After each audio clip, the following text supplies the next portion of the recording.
السلام علیکم ورحمۃ اللہ وبرکاتہ۔ ہو رہی ہے عمر مثل برف کم،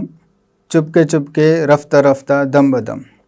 محترم سامعین کرام، نبی کریم صلی اللہ علیہ وسلم نے ارشاد فرمایا کہ دنیاوی زندگی کی مثال آخرت کے مقابلے میں ایسی ہی ہے جیسا کہ اگر تم میں سے کوئی شخص سمندر کے کنارے پر بیٹھ جائے اور اپنی انگلی کو سمندر میں ڈبوئے اور دیکھے کہ اس کی انگلی کو کتنا پانی لگتا ہے، یعنی جتنا پانی اس کے انگلی کو لگا ہے اتنی مقدار میں دنیاوی زندگی ہے اور باقی سارا سمندر اس کی آخرت کی زندگی ہے۔ لیکن عزیز ساتھیوں، آج انسان اس دھوکے میں پڑا ہوا ہے اور وہ یہ سمجھتا ہے کہ جیسے جیسے اس کی زندگی آگے بڑھتی ہے اور اس کی عمر میں اضافہ ہوتا ہے تو وہ یہ سمجھتا ہے کہ میری عمر بڑھ رہی ہے، حالانکہ حقیقت اس کے بالکل خلاف ہے، کیونکہ ہر انسان کے موت کا وقت مقرر ہے، لہٰذا آنے والا ہر سال اور آنے والا ہر دن اور ہر لمحہ انسان کی زندگی کو گھٹاتا ہے اور انسان روز بروز اپنی قبر کے قریب ہوتے رہتا ہے۔ لیکن انسان اس بات سے غافل ہے، وہ یہ سمجھتا ہے کہ زندگی میں اضافہ ہو رہا ہے۔ اسی کا یہ اثر ہے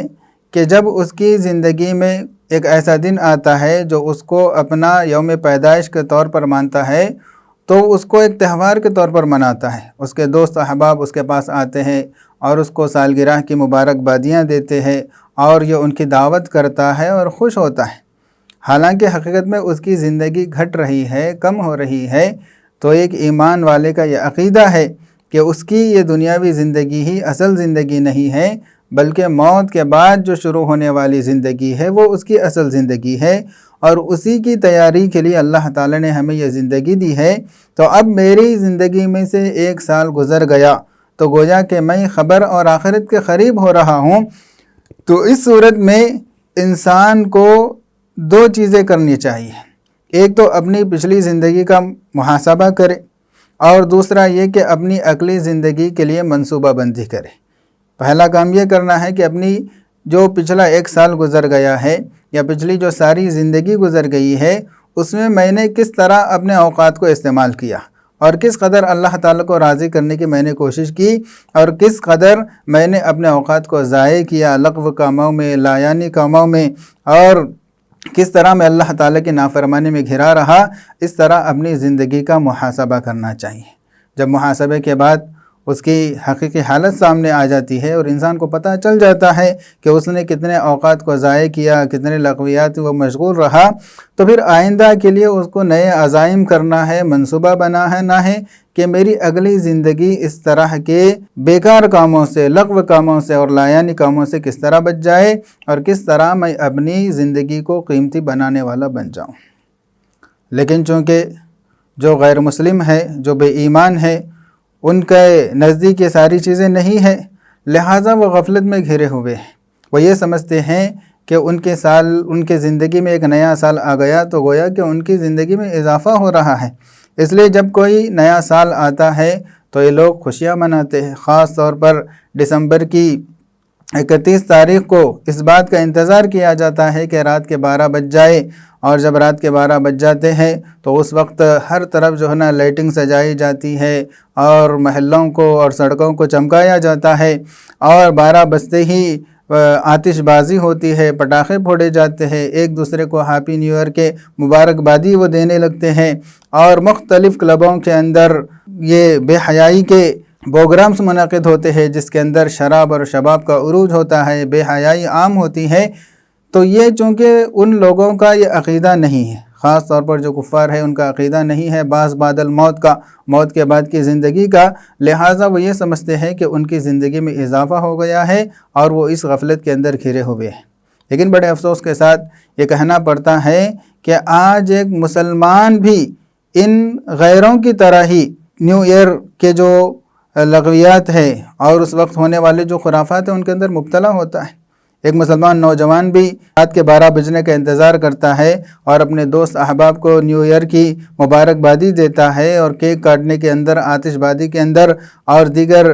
ناجائز اور بے حیائی کے محفلوں کے اندر وہ بھی جو ہے نا شریک ہوتا ہے، حالانکہ یہ سارے کے سارے اسلامی تعلیمات کے خلاف ہے، کیونکہ یہ جو خصوصی ایام ان کے درمیان منائے جاتے ہیں، اس کی ایک وجہ یہ بھی ہے کہ ان کے پاس حقوق کی کوئی اہمیت نہیں ہے، رشتوں کی کوئی اہمیت نہیں ہے۔ وہاں پر جیسے ہی ماں باپ بوڑھے ہو جاتے ہیں تو ان کو اولڈ ایج ہوم کو بھیج دیا جاتا ہے، اور بچے جب جوان ہو جاتے ہیں تو ان کو باہر نکال دیا جاتا ہے۔ تو رشتوں کی کوئی قدردانی ان کے پاس نہیں ہے، حقوق کی ادائیگی کے جذبات ان کے پاس نہیں ہے، اس لیے بس وہ ان رشتوں کا دکھلاوا کرنا چاہتے ہیں۔ تو سال میں ایک مرتبہ چلڈرنس ڈے کے نام پر، مدرس ڈے کے نام پر، ٹیچرز ڈے کے نام پر ان رشتوں کو محض رسمی طور پر یاد کر لیا جاتا ہے، اور سال بھر ان رشتوں کو ترک کیا جاتا ہے۔ رشتہ داروں کے حقوق، ماں باپ کے حقوق، اساتذہ کے حقوق، بچوں کے حقوق، ان ساری چیزوں کے بارے میں وہ سوچنا بھی نہیں چاہتے، ان کا بوجھ اور ان کی ذمہ داری اپنے کندھوں پر لینا ہی نہیں چاہتے۔ لیکن اسلام کے اندر چونکہ ایک بہترین نظام بنا ہوا ہے، معاشرے کا نظام بنا ہوا ہے، گھریلو نظام بنا ہوا ہے، اور ہر ایک کے حقوق بتا دیے گئے ہیں کہ ماں باپ کے کیا حقوق ہے، اولاد کے کیا حقوق ہے، رشتہ داروں کے کیا حقوق ہے، مزدوروں کے کیا حقوق ہے، اساتذہ کے کیا حقوق ہے۔ لہٰذا اسلام روزانہ ان حقوق کو ادا کرنے کی دعوت دیتا ہے۔ یہ نہیں ہے کہ ایک دن کے لیے ان رشتوں کو یاد کیا جائے اور سال بھر جو ہے نا غفلت برتی جائے، شریعت اس کی اجازت نہیں دیتی۔ اور خاص طور پر اس طرح کے تہواروں میں، چاہے وہ کرسمس ڈے ہو، چاہے وہ نیو ایئر ڈے ہو، چاہے وہ ٹیچرز ڈے ہو یا ویلنٹائن ڈے ہو، ان ساری چیزوں کے اندر چونکہ یہ غیروں کے طور طریقے ہیں، اور جو مسلمان ان کو اپناتا ہے وہ اس حدیث کا مصداق بن جاتا ہے۔ نبی کریم صلی اللہ علیہ وسلم نے ارشاد فرمایا کہ من تشبہ بقوم فہو منہم، جو جس قوم کی مشابہت اختیار کرتا ہے اس کا شمار انہی میں سے ہوگا۔ لہٰذا ان چیزوں کے اندر مسلمان اگر شامل ہوتا ہے تو نبی کریم صلی اللہ علیہ وسلم کی اس وعید کے اندر گویا کہ وہ بھی داخل ہو جاتا ہے۔ اس لیے مسلمان کی شان تو یہ ہے کہ جب اس طرح اس کی زندگی میں ایک سال کا اضافہ ہو جاتا ہے یا ایک نیا سال جو ہے نا شروع ہوتا ہے، تو ایسے وقت اس کو اپنی زندگی کا محاسبہ کرنا چاہیے۔ اور عام طور پر ہمارے گھروں کے اندر جو کیلنڈر لگے ہوئے ہوتے ہیں وہ اسی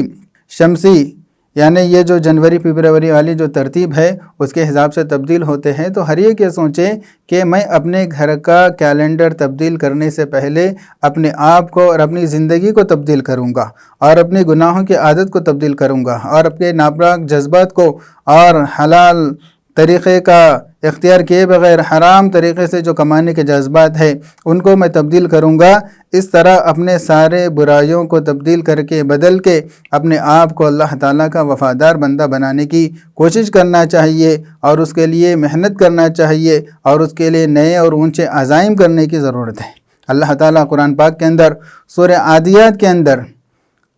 جنگی گھوڑوں کا تذکرہ کر کے ان کے صفات کو بیان کر کے اللہ تعالیٰ انسان کی بے وفائی کو جتاتے ہیں، اور یہ کہتے ہیں اللہ تعالیٰ والعادیات ضبحا فالموریات قدحا، یعنی میں قسم کھاتا ہوں ان گھوڑوں کی جو